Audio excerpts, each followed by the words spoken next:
Welcome back, everyone, to Sun and Fun 2008.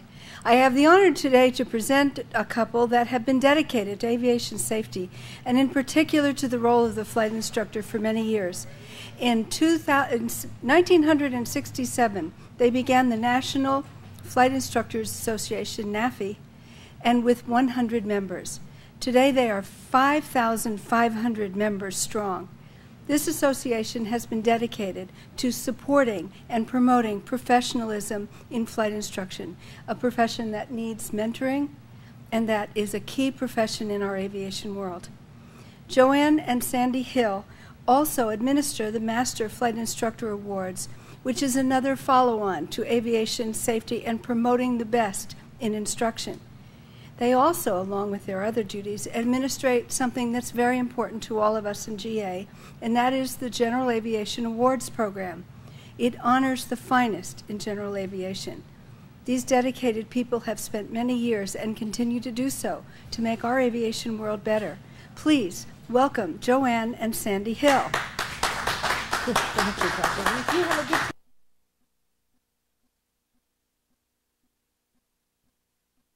Okay. Hold the mic down. Good idea. Yeah.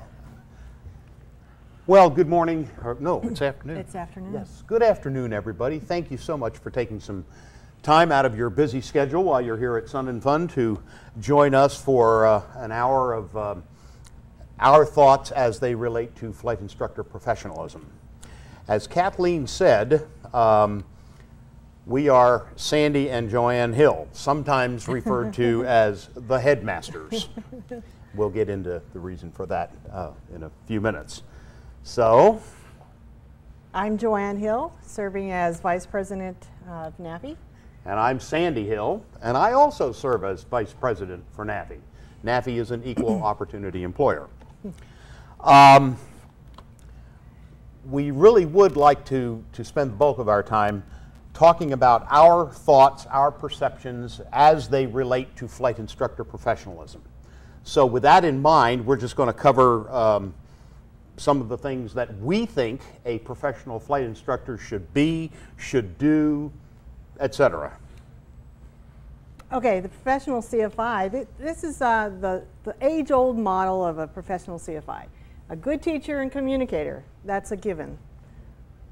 Also must be a proficient pilot, that's a given also. You do realize that once you earn that CFI certificate, that's really not a pilot certificate, that's a teaching certificate. And always remember that education and teaching and instructing is what the CFI is about. You need to be also a safety advocate for your students, an ethical service provider, and a continuous learner. Especially in the 21st century, you cannot stop learning. You have to keep on learning yourself. And we expect you to be a mentor and a role model, a mentor to other CFIs, new or younger CFIs, and you're always a role model. When you're out at the airport, everyone is watching you. You're the role model. If you do it, it must be okay. Right, yeah, I would like to parrot Kathleen's words when she was introducing us. She was talking about mentors and mentoring and mentorism. That's really what flight instruction is all about, is being a mentor for other pilots. What we would like to do now is build on that very basic description of a professional CFI. And let's talk about some of the issues that CFIs have to deal with today in the 21st century. Obviously, you're going to have choices, lots and lots of choices. A few of them are where to instruct, who to instruct, what to instruct, and what equipment to use. I mean, think about those choices that you as a CFI will need to make. The field has become so specialized nowadays.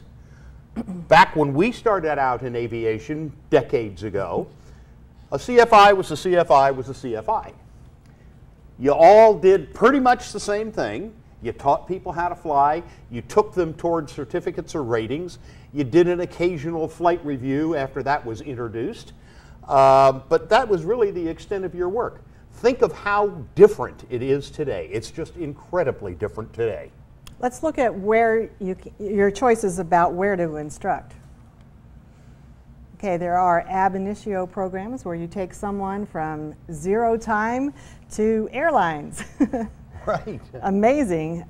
University and college programs, lots of those around. More every day.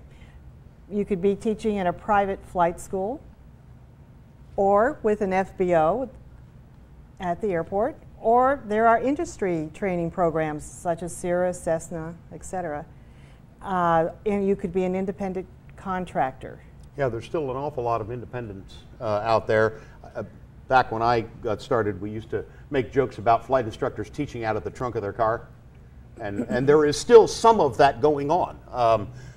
Unfortunately, a lot of airports frown on that anymore. All right, let's talk about who to instruct. We can instruct people who are really in it only for the thrill of flight. They have no intention to use the aircraft.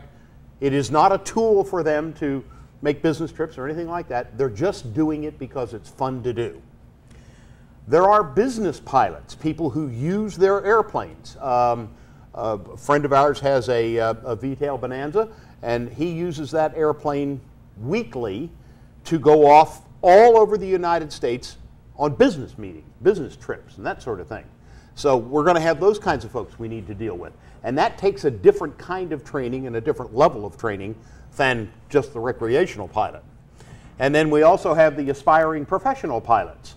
All of those young folks, male and female, who are really looking for a ticket to the right seat on a commuter airline. That's their goal in life. But we still need to be training them as well.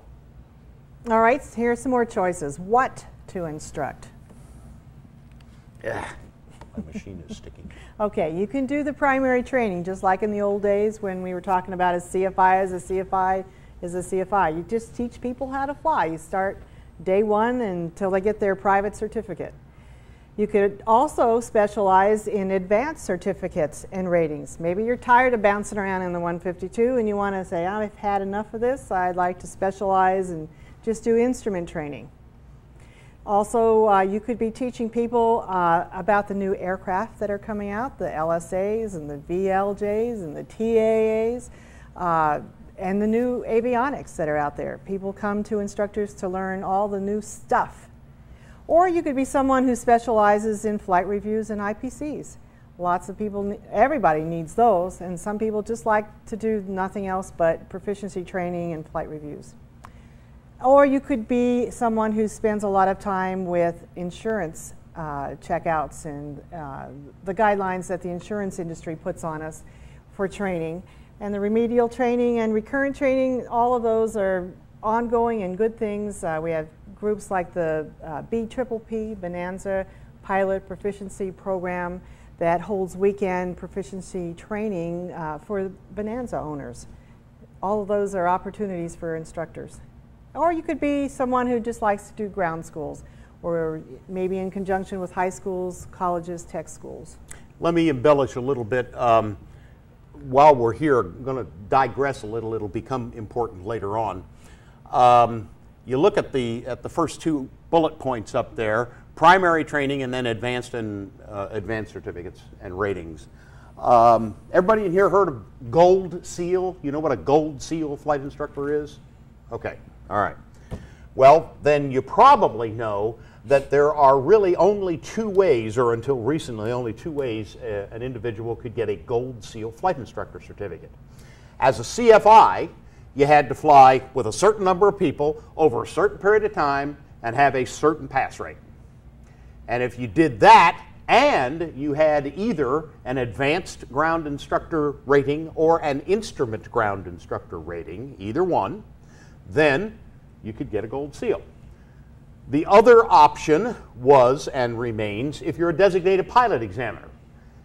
Do a certain number of flight checks over a certain period of time and you got either the advanced or the instrument ground instructor rating, that'll get you Gold Seal.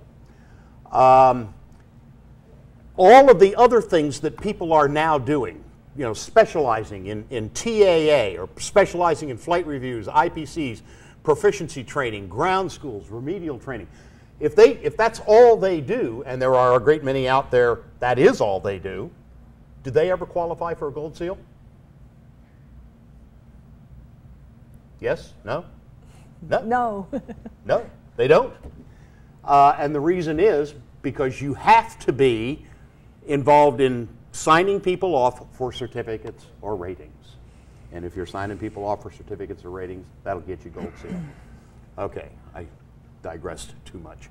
What equipment to use? It runs the whole gamut. LSAs, light sport aircraft, all the way up to very light jets. Some people, believe it or not, are actually taking their primary training, if you want to call it that, in a very light jet. I can't fathom that. I just can't imagine that. But people are out there doing it. At least they're trying to do it. They're trying to do it. Yeah, much better descriptor. Right. If you have an opportunity and have not yet taken the time to learn a little bit about light sport aircraft, go up here to the LSA Mall, they call it. They've got a dozen or more beautiful little airplanes. I'm sure that many of them won't be around in 5 years, but wonderful little airplanes. And boy, that sure looks like a neat way to go for people who want to just get started in aviation.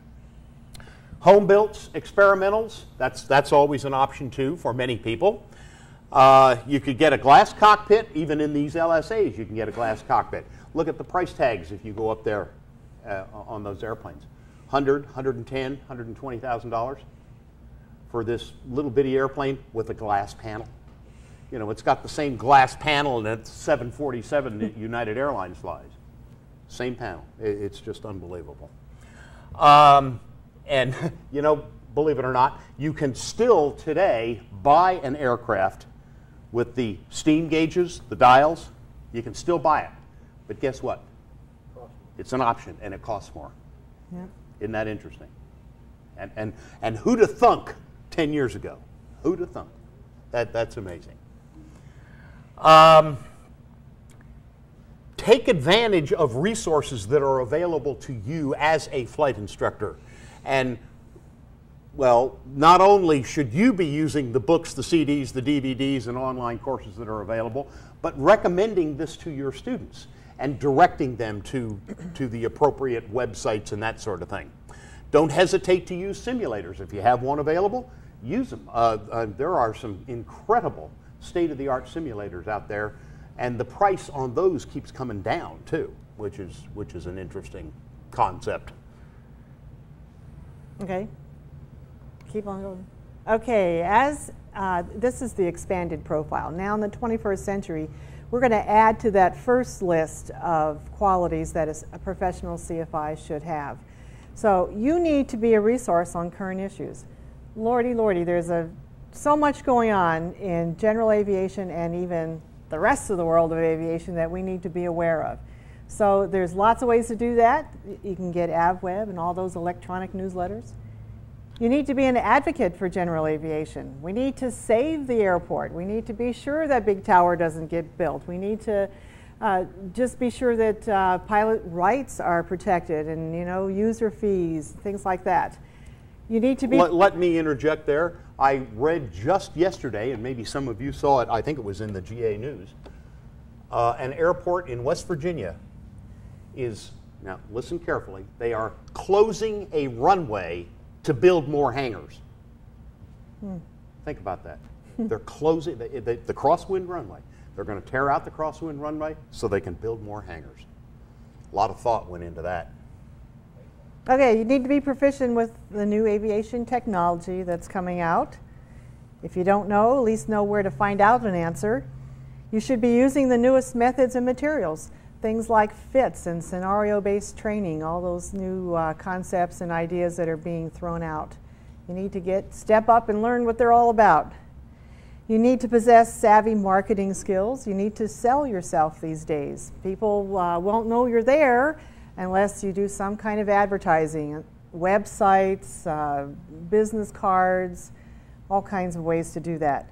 And you need to be, of course, computer literate. There's no way you can stay up with aviation activities if you're not computer literate. The FAA safety.gov website, the FAASTeam program is all on the web. If you want to, well, I guess it's not mandated everywhere yet, but it's probably going to be. But IACRA, when you're filling out the old 8710, it's going to be someday just over the web. You fill it out and it goes right to Oklahoma City. Yeah. Let me throw out something with regard to marketing skills. Many of you have probably heard the name Greg Brown. Greg Brown was the 2000, I think? I think so.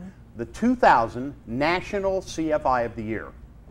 Greg is a noted aviation author. He lives out in Arizona, and you know, quite a guy, and a very good flight instructor, I might add.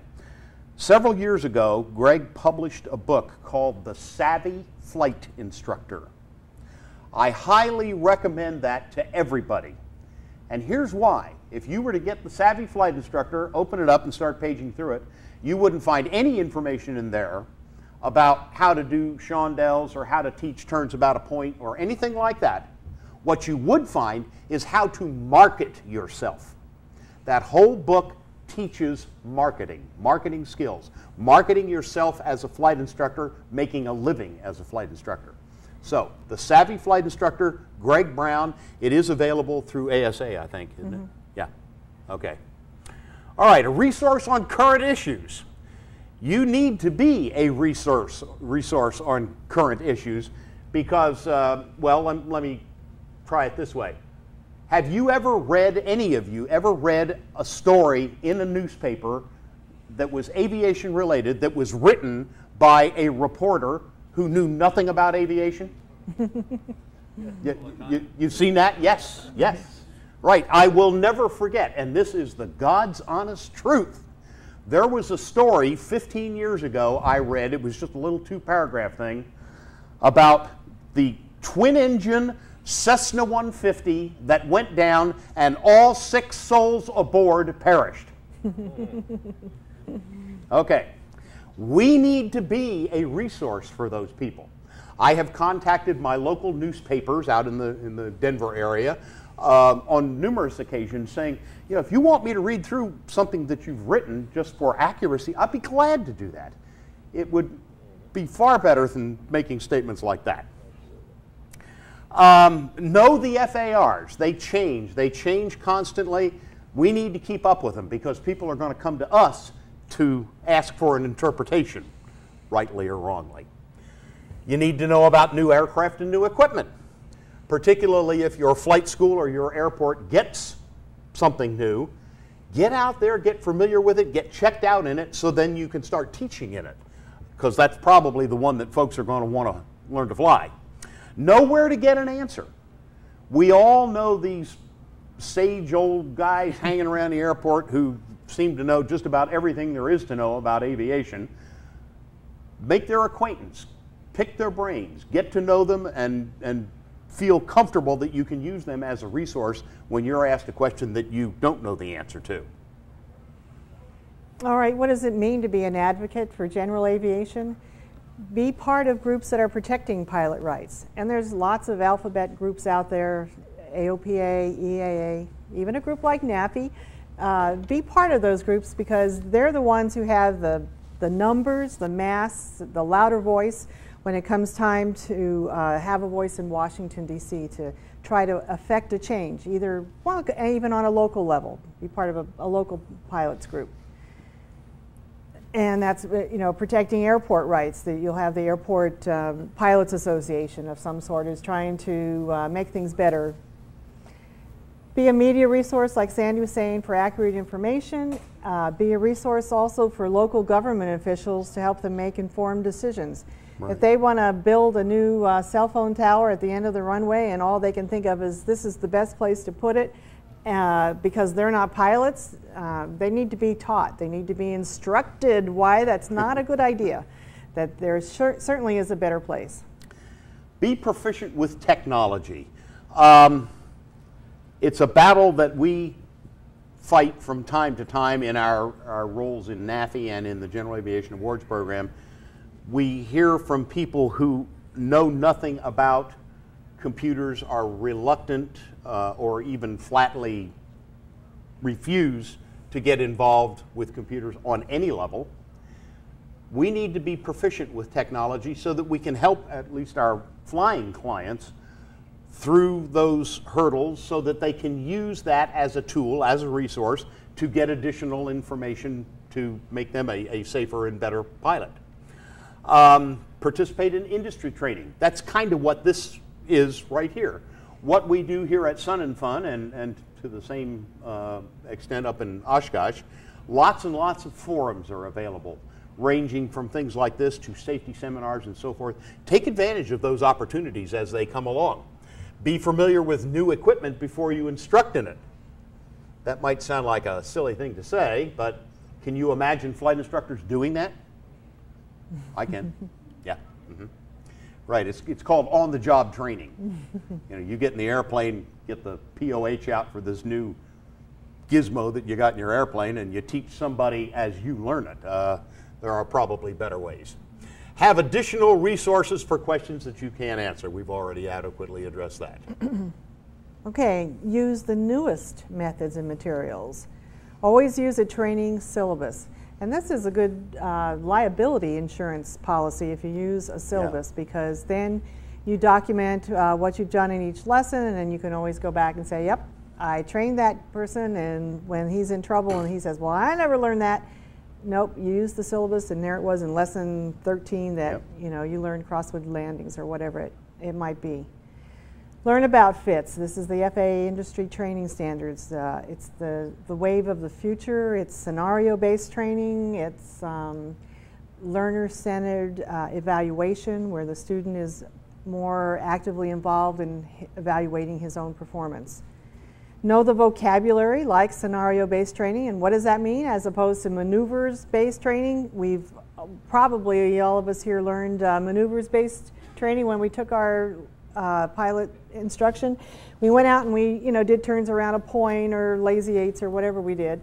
But in a scenario-based training, what you do, a lesson is built utilizing all the skills that the instructor wants to teach you in a real-life situation. So maybe you have a flight where you have a purpose in mind, and then things start changing or going wrong, and you have to decide what to do or how to use this maneuver to get out of the situation you're in. Or it's just a real life situation that helps with decision making. Yeah, I remember my primary flight instructor. When I would show up at the airport, I'd say, you know, what are we going to do today? Well, we're going to go out and we're going to do turns about a point. So you'd go out and you'd spend an hour doing turns around a point, and you'd come back to the airport and land and go home and come back the next week, and then you'd do pylon eights or S-turns on a road or something like that. Very different from this scenario-based approach. Right. Maybe you might have a scenario like how to get into Sun and Fun, and maybe you need to do S-turns across the road because you're not cleared to land and there's a lot of people and you got to slow down. Yeah. You know, it would be a perfect way to teach that maneuver. What's a mentor pilot? Anybody ever heard the expression mentor pilot? It's kind of an official thing now. Is it a CFI? Yeah. Anybody guess? Not necessarily. Very good. Right? In fact, more often than not, it isn't. It's being used in VLJ, very light jet training, where you take your basic training and then you have someone else who flies additional hours with you as a mentor pilot who's not signing you off with hours of instruction, but meeting the needs of insurance primarily. Yeah. That you have enough experience to eventually fly on your own. Consider using simulators to reduce the cost of learning to fly. Excellent thing with now that the cost of fuel is skyrocketing. Yeah. Customize homework using books and online courses for your clients, depending on which ways they learn better. If they're not computer savvy, you're not going to want them to use an online course. Okay, we've already addressed the FAA industry training standards FITS. Where can FITS information be found? Okay, FAA Aviation News, which is back there on the table. Right, you can get copies of that right back there on that table. It's the FAA's, it's bi-monthly, right? Right. Yeah, bi-monthly magazine, and I suggest that everybody take a look at that from time to time. That magazine itself is evolving and in becoming a much better magazine and a far more useful tool. FAASafety.gov and FAA.gov are both sources of information for FITS. How about savvy marketing skills? Okay, identity apparel, hats, shirts, jackets, pins. When you are out on the golf course or out in public and you're wearing a shirt that has an airplane or wings on it, people are going to notice and say, oh, you must be a pilot. I've always wanted to learn to fly. Yeah. And then you start a conversation and you might gather up some business for either your flight school or yourself. Right. Using business cards and stationery is a good thing to do, depending on where your situation. But you know, if it's an FBO, they might let an independent put their little business cards out there on the counter, or just have flyers on the bulletin board. Use the media outlets, newspapers, radio, TV, whenever possible. We had a master instructor who lived up in Minnesota, who every time he got a new student to solo, and every time he had a student pass a flight check, he had a little canned 3-paragraph article, and this was back at the time when Polaroid cameras were still available. Mm-hmm. He'd take a Polaroid picture of the student, he'd fill in the appropriate blanks in his canned 3-paragraph article, and send it to the local daily fish wrapper. They loved it. They loved it. They're always looking for filler. They might not have run it that day, but they would sure run it. And that's a great way of marketing yourself and letting others in the community know that there is a flight school here, and I'm available to teach you how to fly. Always things like newsletters and email opportunities to, you know, if you have a list of your past students who you flew with for the private certificate, keep them on your email list and send them little notices of little newsy items or reminders of flight reviews coming up. Maybe they might like why get an instrument rating or why this is a good time to do that. Use email to send them reminders and encouragement to continue their flight training. You can always build your own website, which is easier and easier these days, or get someone to help you. Especially younger folks really like the web, so you know they're browsing along. They'll find your website, get lots of information about learning to fly and about you as an instructor. And be part of a professional association like NAFI, which is the only professional association for flight instructors. Take advantage of the resources that are available through professional associations, and you'll find a wealth of resources there that will not only make you a better flight instructor, but also help you to market yourself, and that's a very important tool. Be computer literate. Use email with your clients.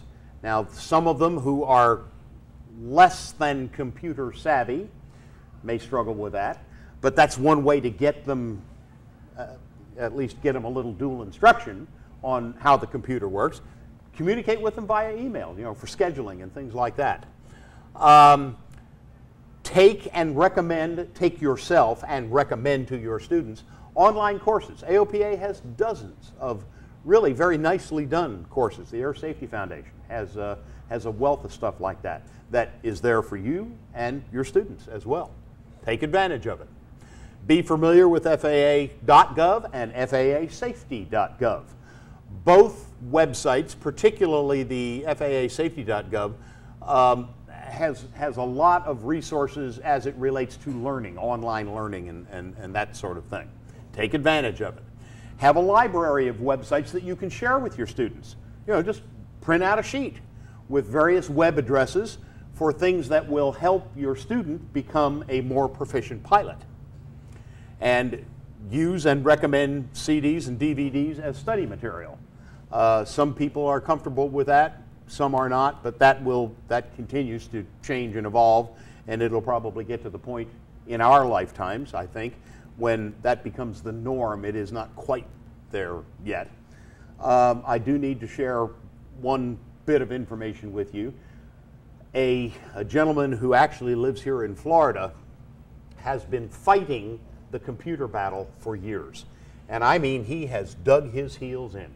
I'm not going to touch one of those things. I want nothing to do with it. It isn't going to help me a bit. Why in the world should I spend time and money learning how to use this thing? It just isn't going to make any difference in my life. And besides which, I got a fax machine. I don't need a computer. Okay. There are people out there like that. There are. And they want to learn to fly. So we're going to have to deal with them. Okay. New FAASTeam and new wings program. Right. If you've been hanging around this building any length of time this week, you surely have heard of the FAASTeam, FAA Safety Team. That's the new acronym. Where can you find information about that? FAASafety.gov. And you do need to register. If you have not registered on FAASafety.gov, then you're missing out on a lot of information. They're about 480,000 airmen, and that's the correct term, airmen, not necessarily pilots and mechanics and so forth, but 480,000 airmen who are now registered on FAASafety.gov out of about 900,000. So we're about halfway there. And then the SPANS program is part of FAASafety.gov. It's the Safety Program Airman Notification System. We're getting away from the old postcards of when the safety seminar or the wings program is going to be offered in your area. You register on FAASafety.gov. You indicate which areas of aviation you're interested in, and then you get a notification via email of upcoming events. And you can select the parameters, by the way. You know, I'd like to know about all of the upcoming events within 50 miles of me or within 100 miles of me, or all events that are specific to flight instructors and flight instruction. You can set all these parameters in there. It's a very useful tool and a neat system. And maybe you were part of the safety program before as an aviation safety counselor. Now it's the FAASTeam, and it's a new program, so you need to re-register to be part of that. And you do that on FAASafety.gov. If you like to do wings programs, safety seminars, be part of promoting safety with the general public, it's a good thing to do. And we do encourage all of our master instructors to be part of the FAAST program. And of course, IACRA, which makes some people kind of shudder, but there's been some problems with the website recently, I understand. As recent as last week, there were some major problems, but IACRA is being used for 8710s now, so you fill one out, the student fills one out and takes it to the DP, and you know, you need to do it all online, so there's no more paperwork and no more putting it in the mail and things being lost and time being taken by going through the system. Some tools that are available to help you be a better flight instructor through NAFI. Master Instructor Accreditation, which we'll discuss in a minute. We've got a couple of websites. The NAFI website itself, nafinet.org, and then there is a website specific to master instructors that contains all the master instructor information and application stuff and pictures of hundreds of master instructors. Couple of publications. Mentor Magazine, a monthly magazine that is written by flight instructors for flight instructors and is mailed routinely to all NAFI members. eMentor, it is not an electronic version of Mentor Magazine, but rather because of the publication lag in Mentor, and I think it's about 3 months. There's about a 3-month lag time in Mentor. eMentor comes out every 2 weeks, and it has stuff that's going on right now that flight instructors need to know about. As a part of your membership in NAFI, you do get a free subscription to Flying Magazine, too. Excuse me. Ask the Masters Network on the NAFI website, and that's the first one, nafinet.org. There is a section that is devoted to, well, kind of a mentoring tool. Master instructors from all over the world have listed themselves and their areas of expertise and things that they think they would be willing to mentor others in. So you can go to the Ask the Masters portion of the NAFI website. If you've got a question about how to become a DPE or how do I get involved with XYZ, whatever, go there and there's contact information, and you can contact these folks and they'll be glad to discuss it with you and mentor you through the process. Seminars and training. You know, here's a good example. We're here at Sun and Fun doing this seminar as NAFI representatives, and we do this kind of thing all over the United States. So take advantage of those opportunities as they come along. There is also an insurance program available through NAFI and a lot of professional discounts. I'm not looking to plug anybody in particular, but one that comes to mind immediately. As a NAFI member, you get a 40% discount on all of the Gleim products. 40%. So what a lot of CFIs are doing, they're buying training material through Gleim, getting the 40% discount, and then selling it at retail or nearly so to their students. And it's just another source. It's not a lot of income, but it's another source of income for the flight instructor. So that kind of thing is available for you as well. That's the NAFI website, the home page for the NAFI website. That's the Master Instructor website. And you will see in the upper left-hand corner there where you're supposed to put in a username and a password. You don't have to. That's just there to scare people. Okay? You don't have to put anything in there. You can get into the website and you know, look at all of the information about the Master Instructor program. And also there on the left-hand side, you see a picture of two people standing by an airplane in Longmont, Colorado on a clear, cloudless day with the mountains in the background.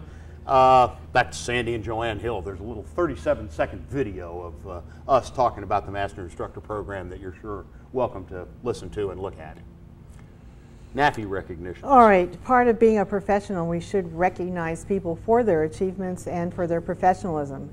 So about 11 years ago now, we introduced the Master Instructor Accreditation program to recognize CFIs who are meeting higher professional standards. And we'll get back to that in a minute. We also have the National CFI Hall of Fame. It's housed in Oshkosh, Wisconsin. And we also participate big time in the General Aviation Awards program, which includes the CFI of the Year. Yeah.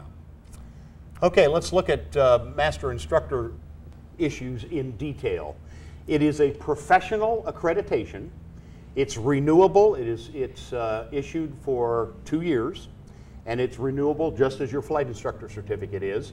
Every 2 years you have to go through the process again so that we can attest to the fact that you are meeting these same professional standards.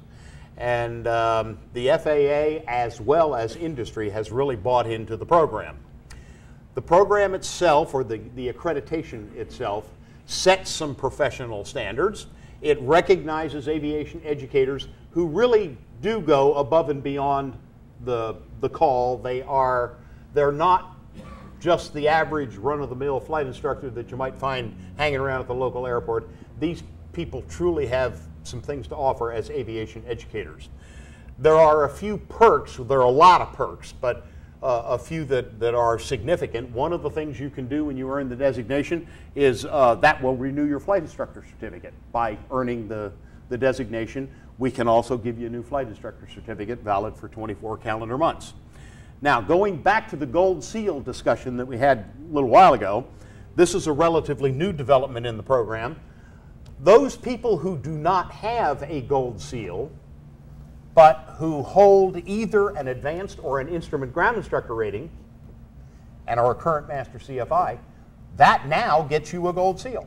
So that's the only other way you can get a Gold Seal is by becoming a Master CFI. And that's significant because so many people anymore are specializing in areas of aviation education where they're out of the market for Gold Seal. They just can't get it. And then you can also use the designation to renew your position as a Part 141 Chief Flight Instructor or Assistant Chief Flight Instructor. Because technically, the Master Instructor Accreditation is a FERC, even though it's unlike any FERC you've ever seen. But it would renew your credentials as a Part 141 Chief or Assistant Chief. All right, here's a picture of the Meet the Masters breakfast. We hold one here at Sun and Fun. It'll be tomorrow morning. And another one at AirVenture every year, where we honor the master instructors. They're invited and to bring a guest as well. And we have EAA and NAFI and FAA people come to honor the masters, as well as our corporate supporters. Here is a picture of our former FAA administrator, Marion Blakey. She was good enough to come for 5 continuous years to our breakfast at AirVenture and honor us by saying nice things about flight instructors and NAFI masters and the NAFI programs. She definitely recognized that without instructors, there is no aviation. Right. She, and some of you may have seen in the things that I write, a quote. She made a very profound quote about a year ago. She said, "The master instructor is the best the right seat has to offer." She said that, and so I take full advantage of that quote. Okay, we also have the National Flight Instructor Hall of Fame that's held every fall in Oshkosh at the museum there. And these people are honored every year, and their name and their trophy is in the museum if you ever get to go to the museum and look up these people. We recognize CFIs who've made a significant regional, national level contribution to aviation education and flight instruction while reflecting credit upon themselves and their profession. Very noble sounding words, but very noble. But these are people, let's see, last year was Hal Shevers. Hal Shevers, Sporties. And Wolfgang Languish, I'm not sure I'm saying that right, Languishy, Stick and Rudder author. Okay, General Aviation Awards. One of the other things that NAFI is involved in, but to a much greater degree, Sandy and Joanne Hill are involved in, is the General Aviation Awards program, the National General Aviation Awards program. I am honored to be sharing the stage today with the national chairman of the General Aviation Awards program, Joanne Hill. She is the one who oversees it and makes sure that everything gets done in a timely way and in an objective way, in an accurate way, and so forth. The General Aviation Awards program is sponsored by, well, there are actually 12 organizations listed there. There are now 13 sponsoring organizations, and they contribute operating funds and so forth so that we can make the program work. The program recognizes the CFI of the Year, the Aviation Maintenance Technician of the Year, the Avionics Technician of the Year, and the FAASTeam Representative of the Year, which until recently was the Aviation Safety Counselor of the Year. So, tell them a little bit about General Aviation Awards. Okay, it is very much a cooperative effort. Without the structure of the FAA FSDO regional office to the national level, we wouldn't be able to accomplish this humongous task of gathering nominations from all over the country. So the nomination forms are available on FAASafety.gov as well as on websites of the sponsoring organizations. We've tried to streamline the application and make it not so formidable to some people and get good nominations, but they start out at the FSDO level, and then with the FAST program managers, the FPMs these days they're called, and then they move on, those winners move on to the region, so there are 8 regions now, and there are regional awardees, and then those regional people move on to the national level, and national winners are selected from a panel from nationwide people. Yeah, so there are a couple of people we would like you to meet. This year's National CFI of the Year, who, by the way, is here today, the National CFI of the Year is Master CFI and Master Ground Instructor Max Trescott from California. This year's National FAASTeam Representative of the Year is Master CFI and Master Ground Instructor John Typin. Little unusual situation here with John. John is not only the 2008 National FAASTeam Representative of the Year, he was the 2005 National CFI of the Year. I don't know that that's ever happened before. This year's National Aviation Maintenance Technician of the Year, Mike Bush, also from California, and the National Avionics Technician of the Year, Tim Atkinson. Okay, now that we've met those, I would like to introduce you to someone else. Rich, would you join us up here for just a moment on stage? It is my honor and privilege to introduce everyone here to this year's 2008 Southern Region CFI of the Year. Rich was one of the 8 regional winners this year. So congratulations, you did a wonderful job.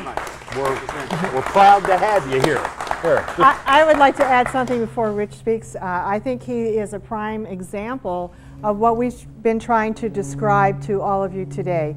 He is a professional CFI, he's a master CFI with NAFI, and he fits all the requirements of a true professional CFI of the 21st century. Right. Thank you very much. Right. Appreciate it. All I want to say is that on behalf of Sandy and Joanne and of course NAFI and the General Aviation Awards Program, I just want to thank everyone for the recognition, and I look forward to continue contributing safety to pilots that I work with in the future. Well, thank you very much for your words, Rich. Tell them where you work and what you do. Tell them briefly where yes, you are. I'm the academic director for Flight Safety Academy in Vero Beach, Florida. I'm actively instructing CFIs at the Academy, and also, besides running the academic department, I also contribute to ground school instruction in the CFI and the CFII ground schools at the school. Been there just over 3 years now. Yep. Great. Well, again, thank you very much. Thank you. Congratulations. We'll see you tomorrow at the Meet the Masters breakfast. Okay. That was a little kind of impromptu thing. Okay, we want to end this, and I'm not talking about stopping right now, but we have a kind of a cute little quiz. You can't do a thing like this without having some sort of a test or a quiz or whatever. Yeah, heck, we're teachers, yeah, remember? we're teachers, right, yeah, we're all teachers. So you have to test the knowledge of your, in this case, our audience. So let's just have a little bit of fun with some of these questions here. They are all relevant, and by the way, every one of them is off of the CFI knowledge test. But let's just have a little fun. As a CFI, what records are you required to keep? Anybody know one? What record? Yes, sir. All airmen that you sign off for ratings or certificates. Okay. A log of all flight training and ground training. The name and the date for students you sign off for solo, very important. The name and date of students endorsed for knowledge or practical tests, which is kind of what Rich said. And then you also have to put down whether they passed or failed. And you have to keep those, I think that's the next, yeah. How long do you have to keep those records? 3 years? 3 years? Everybody, 3 years? Okay. At least 3 years, right. At least 3 years is what it says. Is there a limit to the number of hours you can provide flight training in one day? Flight training in one day. Anybody? Say again? 8. Okay, Carl says 8. Anybody argue that? Rich?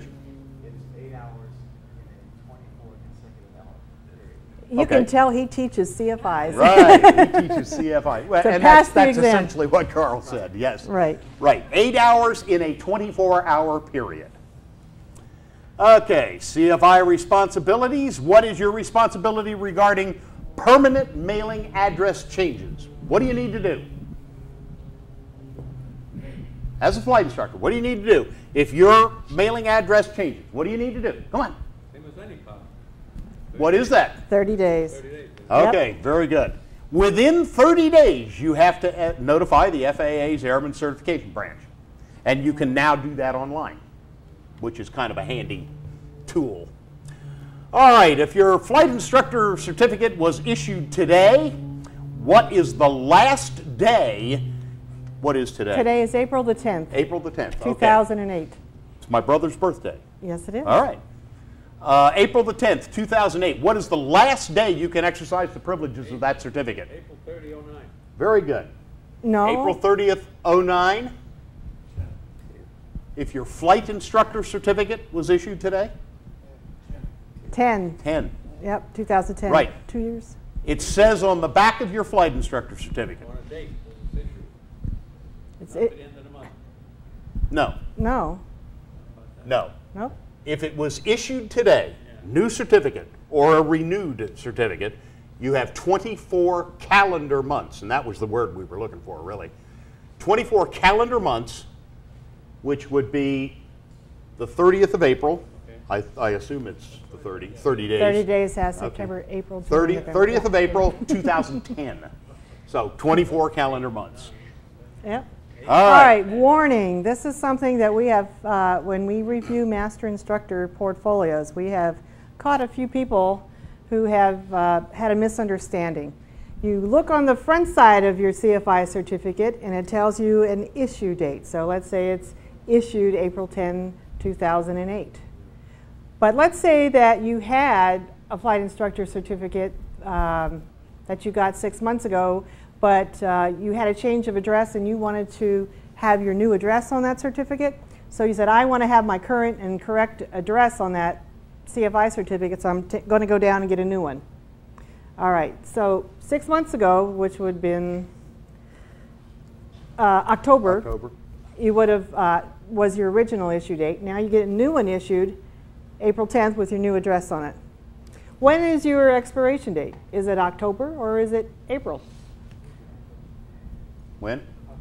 October. It's October, and people, especially when we all went to the new fancy-dancy Wright Brothers plastic certificates, turned in their old ones to get the new ones, the paper ones to get the plastic ones, and they had an issue date on there, and they only looked at that date, not the one on the back side. Now, the back side is the one when you took your FERC or you did a flight check or you got a new rating or certificate or whatever. That's the date that is of primary importance. Right. So we have found people, heaven forbid, who have been instructing on an expired certificate because they were not looking at the date where it says expiration date of. They were looking at issue date on the front. Expiration is on the back side. We had a master instructor candidate, an applicant, who did exactly what Joanne just described. He sent in his master instructor portfolio. Sometime 6 months or maybe a year before, he had made an attempt to get the new green plastic flight instructor certificate. He was looking at the issue date on the front of the flight instructor certificate, never turned around and looked at the back side of the flight instructor certificate. When his master instructor portfolio arrived in our office, his CFI had been expired for 11 months. He was the chief flight instructor and owner of a 141 school. He had signed off 24 people in that 11-month period when he was not a flight instructor. You see the problem. Big time So troubles. check the backs of your flight instructor certificates. CFI renewal. Ways you can renew. We don't need to go through that. There's 10 of them. 9. Yeah, right. I'm sorry. Nine different ways to renew your flight instructor certificate. One of them, as we mentioned earlier, is to earn a master CFI designation. CFI renewal. If your CFI certificate expires, how do you reinstate it? Check ride, right. What's the difference between renew and reinstate? Yeah, right. Renewing is what you do when you don't have an expired flight instructor certificate. Reinstating is what you do when it's expired. And it's kind of like starting from scratch, but you don't have to take the written exams. You only have to go out and fly with an examiner or an FAA representative. Who should obtain a ground instructor rating? Or why? Well, okay, why? Actually, I would rather ask who. Everybody, every flight instructor should have at least one ground instructor rating. Either the instrument or the advanced. I wouldn't worry about the basic, but either the instrument or the advanced.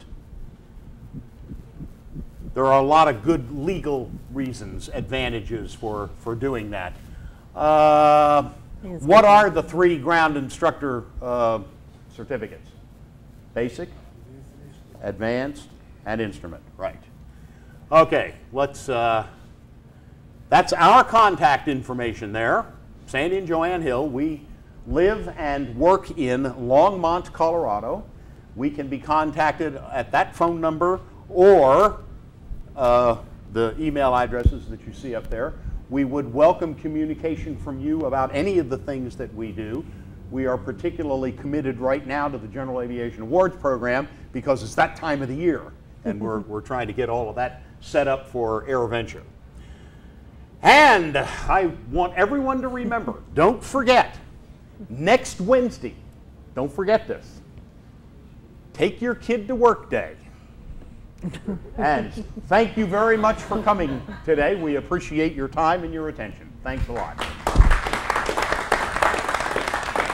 If you, I was going to say, if anyone has questions, we can hang around here for we will. several minutes. Yeah, we will. And any of you out there who know a flight instructor, a FAASTeam rep, somebody who deserves recognition, now's the time to ramp up. It takes time to do a good package. It takes time to realize what goes into it. So come on up. Join Sandy and Joanne. Yeah. I'd love to have you ask questions. You did a good job. Oh, thank you. Thank you. Thanks. Thank you for your help. Yes, thanks. I'm in Yodels. I'm an old master. Hi.